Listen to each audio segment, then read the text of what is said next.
بسم اللہ الرحمن الرحیم۔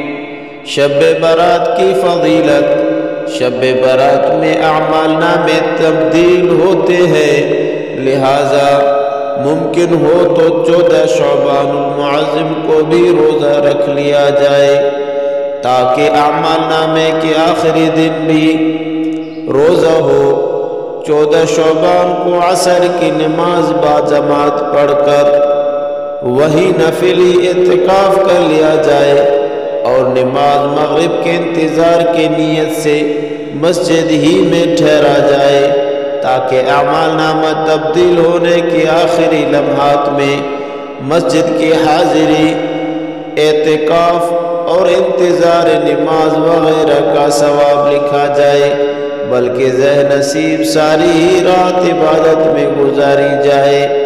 یہ بہت بڑی فضیلت والی رات ہے، اس میں عبادت کرے، روزہ رکھے، اللہ کو یاد کرے اور جو دعا اللہ سے مانگی جائیں گے انشاءاللہ اللہ رب العزت ہمیں وہ بخشش بھی عطا کریں گے اور ہماری دعائیں قبول فرمائیں گے۔ دعاؤں میں یاد۔ اللہ حافظ۔